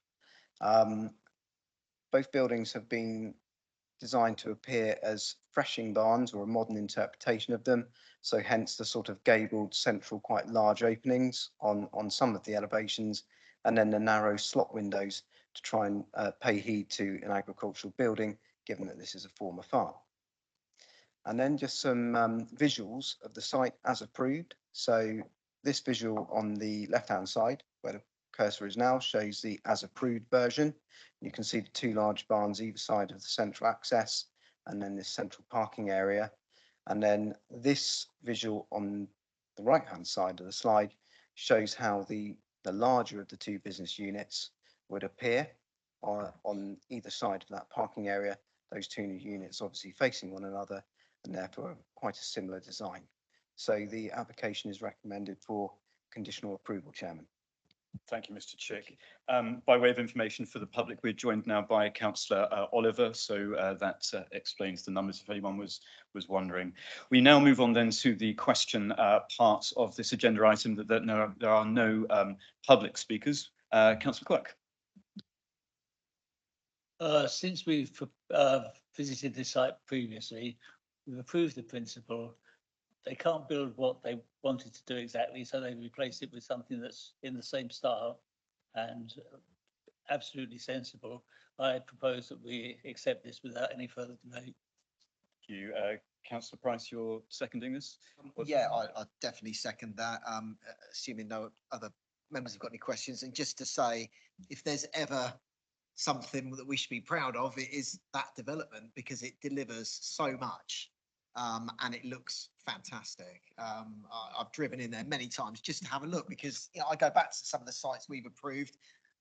There's been some questionable ones, but there's also some really good ones. And when you look at that site and you look at the one at Rookley that's just been built, they couldn't be better. So that is the kind of thing that we should be proud of, certainly from this committee, making those decisions. I think they're all yours, Russell, aren't they? Oh, sorry, Sarah. I'm so sorry, Sarah. Well, I'd certainly say here to that. Sorry. Are there any additional, I appreciate we have a proposal that's now been seconded, but are there any questions before we move on? In which case, I think I will just proceed to the vote in favour of approval. All those in favour? Thank you. Carried. 2, 3, 6, 7, 8, 9. Thank you. Splendid. We then turn with great alacrity to the next agenda item, which is application reference 22/01931/FUL. This is full planning permission for 32 tourism pods and associated landscaping at Tapnell Farm. I believe the case officer is Mr. Chick again. So, Mr. Chick, if I could ask you to present. Thank you. Chair, if I may, just I ought at the start, and you gave me opportunity to declare an interest. And, wasn't thinking straight, I don't think, at the time. I'm the ward councillor, so I should declare that interest. And I think from memory, the CPRE, of which I'm a member, may have objected to this. So I'm a member of the CPRE. Thank you very much, councillor. Mr. Chick. Certainly. Thank you, Chairman. So this effectively is an update paper, but I will run through all of the proposals because of the options within that update paper of how this application can be considered. So the application site, members may recall, is located in the West White. It's located 3 kilometres east of Freshwater, 2 kilometres south of Thorley. It's not in the AONB. But the AONB is located to the south, so I will just show you where the application site is with my red laser, which keeps turning itself off. The application site is this parcel of land here. I'm showing you on the left-hand side. Unfortunately, these slides look very, very white on those screens, but hopefully you can see that. And then there is a zoomed out version of that. So the point of the cursor here, probably the easiest thing to look at as a reference point is the blue pool there, which is the new activity pool. The site is pretty much directly south of that. The AONB is to the south of the main road there, so 360 metres to the south of the application site. And then just an aerial photograph showing the application site. As I say, here's the existing Tapnell Farm complex here. You can see this area here, point to the red cursor, which has been previously approved for tourism use for 30 bale tents, but only for 5 months of the year. And then you can see the remaining other uses around the site. So you've got the football, golf, there's a large bund here, and then the main Tapnell site, just at the point of the red cursor there. Just some photographs of the site then. These are photographs from the previous presentation, but members visited the site on Friday, so you would have familiarised yourselves with how the site looks today. Sorry, you didn't, sorry. Apologise for that. That was me assuming. I should never assume. But yes, so some photographs of the application site then. This is showing the lane to the application site, which is off to the east. So stood looking to south towards Afton Down, looking across the application site there with some existing landscaping in the site. And then turning round, facing the other way towards the west and the northwest, showing some existing buildings in the site and the ablution block, which is already on site. And then again, looking across the site, which is currently an open grass field, looking towards the cottages at Tapnell. And then looking at the site from the main access road into Tatler Farm, which leads obviously from Newport Road. And then these photographs are showing the existing site access, which is already an approved access, has a left-hand passing lane here for vehicles that want to pass standing vehicles in the highway, which are wishing to turn right into Tatler Farm. So the current proposals are for 32 tourism pods. Each pod would have room for 30, I was going to say 30 guests, but they wouldn't. Room for 4 guests. Basically, each pod is a container that would be clad with wooden cladding to be in earth tones, but also some trellising as well to have living walls on those containers.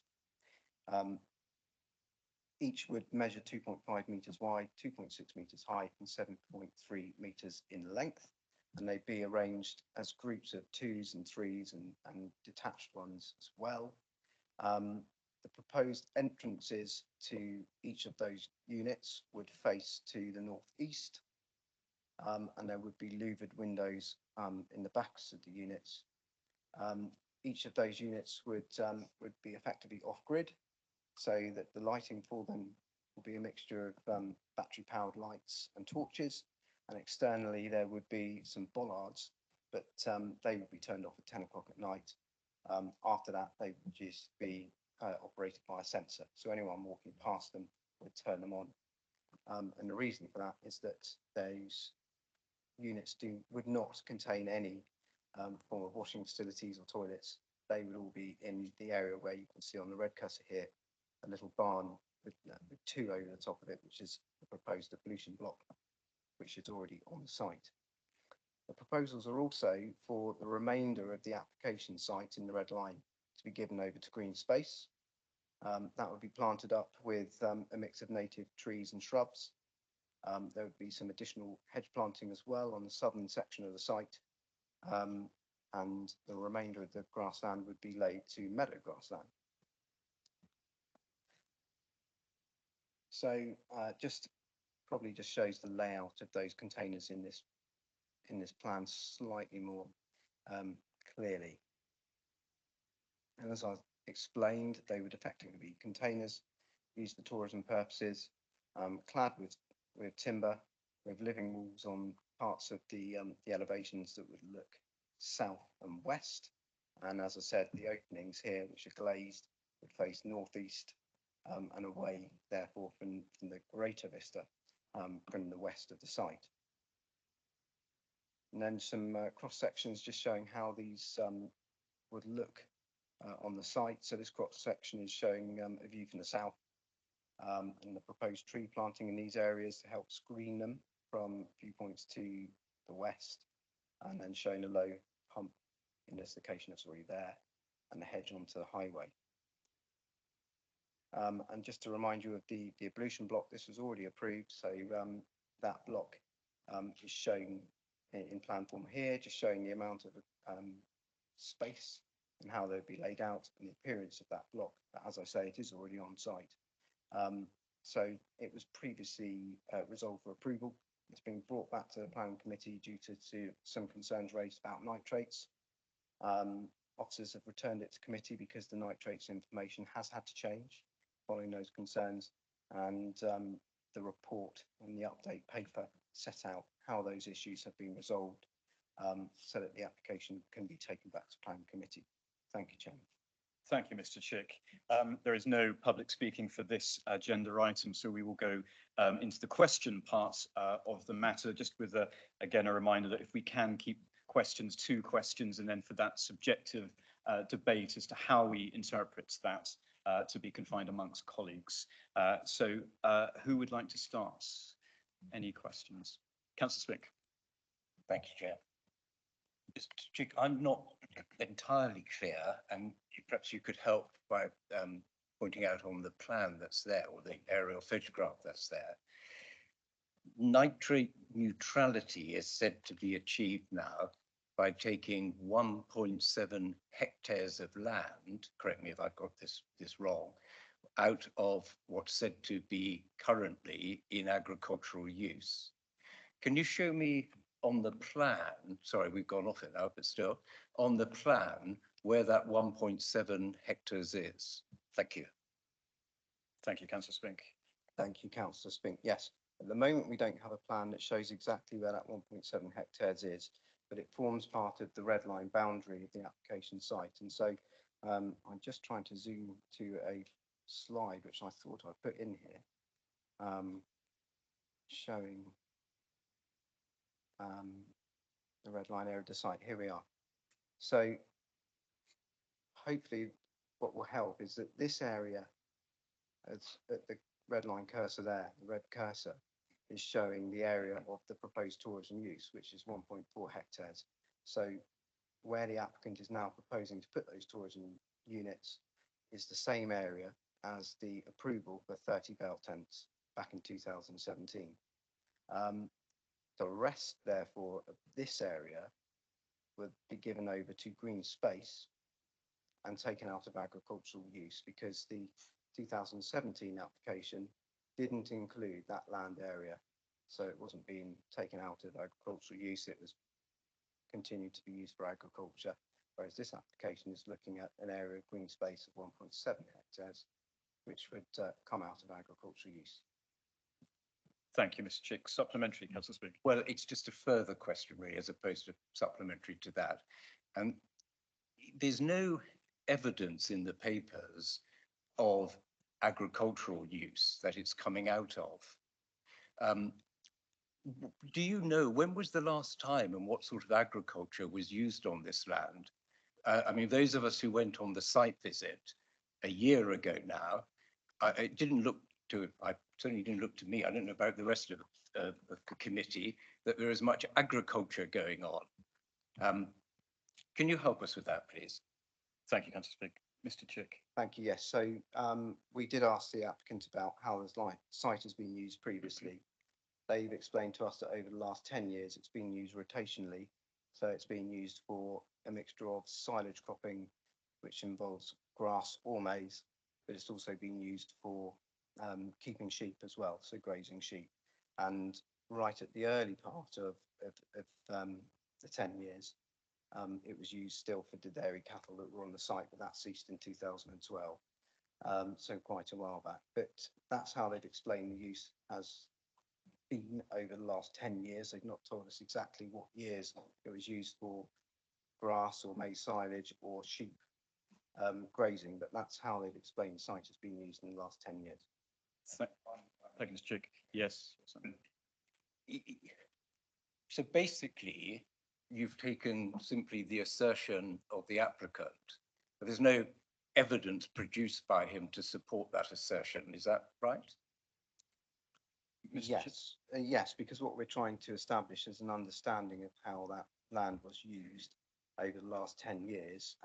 What I can say is that having been a planning officer for several planning applications on that site and overseen others, I've attended the site over the last, probably since 2010, when I was dealing with it as a farm. And over those periods, I have seen it being used for agriculture. So from our point of view, they're not telling us anything that looks unusual, given that the approved use of the land is currently farmland. Thank you, Mr. Chick. Councillor Cox. Sorry to beleaguer this point. When we went a year ago, they had the modules up and in place, and it was just a field, clearly not being used for anything other than just having those modules in. For the whole year that I've monitored the site, they've not been using anything other than to keep the modules, which should have been a temporary accommodation and brought down at the end of the year, so don't have planning permission. And it's still a field. So when you say they're taking it out of agricultural use, when do they have to prove that that agricultural use last happened? Because as far as I can see, it's not actually being used for anything other than just being a field with modules in it. Thank you, Councillor Cox. Mr. Chick, you're able to speak to that point. So we don't ask for exactly when it was last used for agriculture. What Natural England are looking at when looking at these types of applications for offset of nitrates is a likely embedded nitrate level in the land, and that builds up over a number of years through farming practices. I mean, if looking at when it was last used for agriculture, I can't tell you exactly when, but obviously at the moment, the field could be reverted to agricultural use at any time. So what Natural England are looking at is what is the lawful use of that field and what has it been used for in the last 10 years. So what they're looking at is what's the reversionary use of that field. Now, if it had been a garden, then Natural England would say, well, the evidence is that it's a garden and there's likely to have been a very low level of nitrates input. But what they are looking for is for offset land to clearly have had some nitrate inputs. And that can be through, for example, the farmer putting fertilizer on the site to help the grass grow, or maize grow, or for running a dairy herd on it or a sheep herd, which also have nitrates inputs. From our point of view, that the wider holding is a farm, and we understand that it has been used for farming in recent years, certainly over the last decade, and Natural England have been sent our understanding of how the site's been used, and they have confirmed that they are satisfied with our point of view on that matter. Thank you, Mr. Chick. Supplementary, Councillor Cox, then I have Councillor Price, followed by Councillor Spink. No, Councillor Price. Thank you, Chairman. Yeah, it's, debating, whether land should come out of farm use, and then that's almost saying maybe, I don't know, I'm a bit confused really, but anyway, I think, they've fulfilled and answered the questions. They've got, support from Natural England. I'll say what I said about the previous development that we looked at. Looking at what Tacknell Farm have achieved as a tourism offer is absolutely fantastic. And being the owner of young children, or not so young now, but being the owner of children,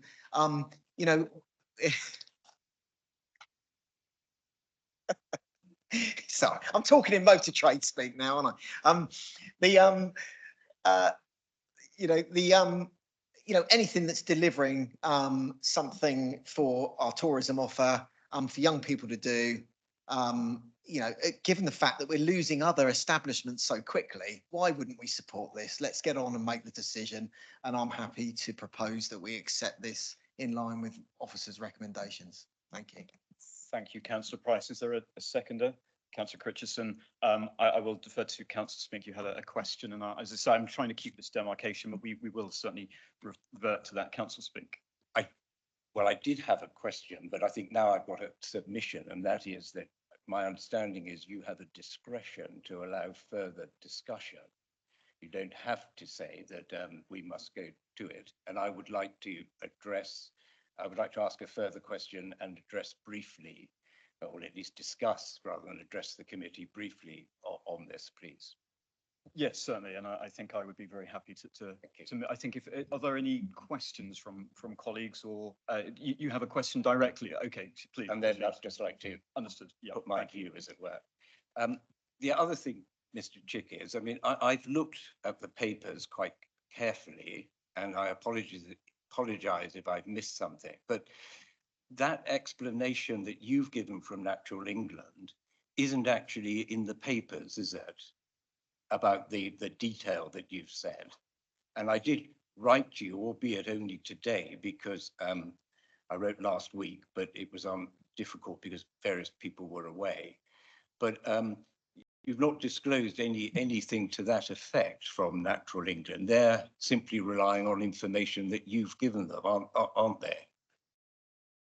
Thank you, Councillor Spink. Mr. Chick. Yes, because the planning authority is the competent authority in terms of the habitat regulations, not England. So it's for the planning authority to reach a judgment. We've explained to Natural England prior to the HRA being carried out how we consider the site as being used. And obviously Natural England we don't have to put every single email and every single conversation into an HRA. We put together a conclusion of the likely significant effects, whether they are likely to therefore have a significant effect, and then after that, whether there's mitigation in place for a likely significant effect, and that's what we've done. So the officer report and the HRA won't have every single permutation of discussions we've had with the applicant and Natural England when reaching our conclusion, but it does set out what the likely effect is. There is actually Natural England guidance which is issued in terms of how you assess the 10-year period, and the guidance says that recommended that evidence is provided of the farm type for the last 10 years and professional judgment is used as to what the land would revert to in the absence of a planning application. So effectively that is saying what I've said to you tonight is how could that land be reverted to in terms of use if there wasn't a legal agreement on there saying it can't be used for agriculture. Thank you, Mr. Schick. Supplementary, Councillor Spink. Thank you. Any additional questions or comments? I am conscious that we have a proposal, but I will defer to and would encourage a wider debate. Councillor Churchman. It's a comment, really. I cannot understand how we managed, or they managed to produce such an ugly set of buildings. I'm sorry, I have to say it again. There is absolutely nothing nice about them. It's almost like I've seen Mr. Brodie. I mean, all right, I suggested hobbit houses, and that really was a joke. But you've got these little square boxes, and unfortunately, they're in full view of everybody. They do absolutely nothing for the landscape. I think what Tapnell's Farm have done otherwise is superb. I really do. But, oh, I'm sorry, I have to say it again. I think the buildings themselves are ugly and could be vastly improved. They're worse than the allotment section along Upton Road. Thank you. Thank you, Councillor Churchman. Additional comments from colleagues. Councillor Critchison. I don't think they're high-end holiday accommodation. I think they're fulfilling a need within our holiday needs that that they will do quite nicely in an outdoor area. So I think that was a bit criticising of them. So. Thank you, Councillor Critchison. Councillor Spink. I'll be brief.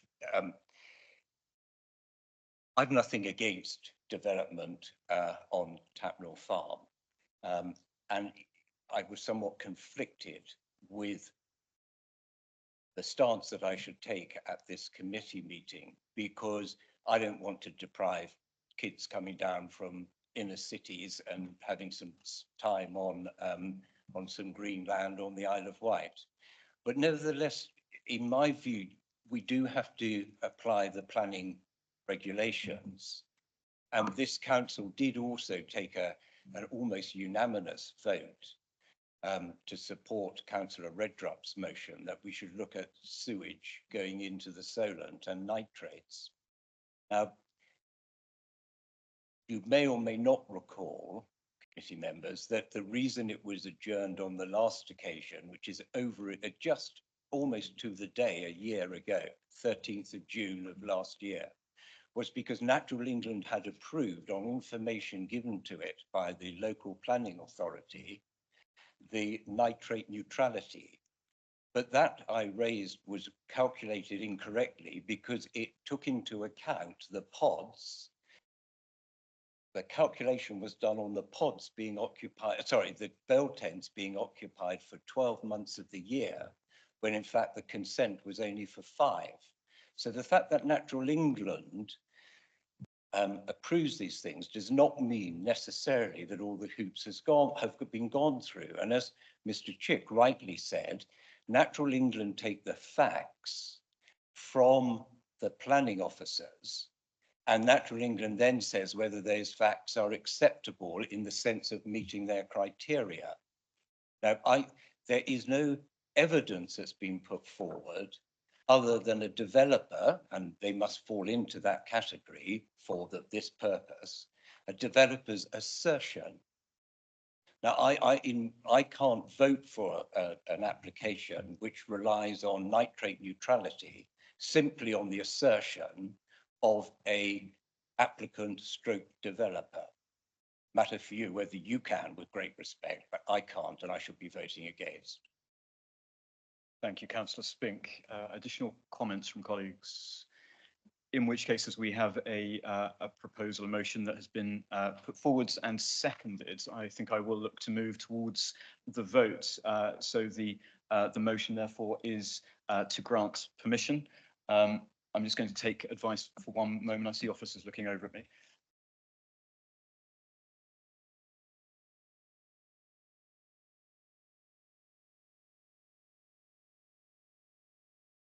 I've just been reminded that just for clarification's sake, the proposal is option 1 on our papers. So I think members can certainly see that at page 54 if they wish to refresh their memory. But in essence, this is an acceptance of the application. So on that basis, I will, unless anyone wishes to seek clarification, move to the vote. So those in favour.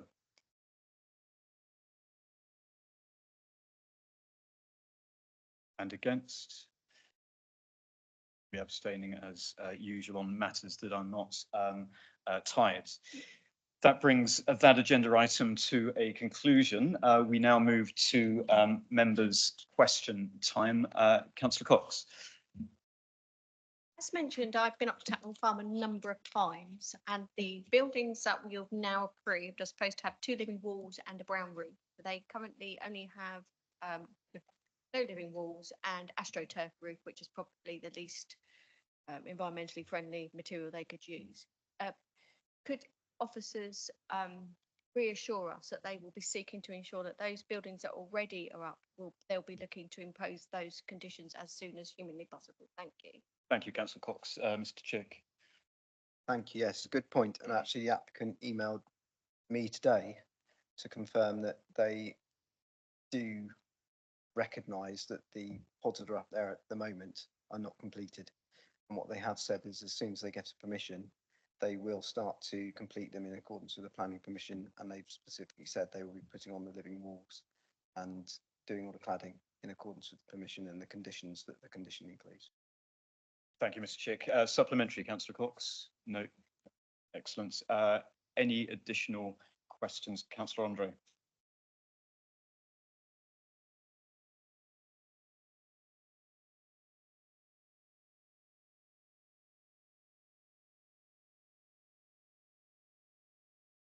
Thank you. Yes, a good point. I'd be very happy to hear that if Councillor Fuller is so minded and wishes to. Thank you. I'm pleased that I got the question because I was expecting a question to come forward this afternoon regarding the iron planning strategy. Just for an update, following the decision of full council on the 1st of May to publish the iron planning strategy and then submit to the Secretary of State, the 6-week period for public representation was due to start on Monday, the 10th of June, 2024. However, due to the general election being called for the 4th of July 2024 and the associated pre-election period, which restricts what a council can publish during that period, the publication of the IPS has been delayed for the 6-week period and is now scheduled to start on Monday, the 8th of July. A reminder that the 6-week period for public representation is an opportunity for anyone to make comments on the soundness of the IPS and suggest any changes they think are necessary. All duly made comments received are then submitted to the Secretary of State together with the IPS and evidence base for an independent planning inspector to review and carry out their public examination. Further updates will be posted on the IPS website in due course. That is just an update on where we are. I know that there are concerns that the further delay because of the election were of concern to residents, and I think it was important that people know where we are going with this. Thank you. Thank you, Councillor Fuller. Any additional questions from colleagues? In which case that concludes the matters before us today. Thank you to colleagues and thank you to officers. Thank you.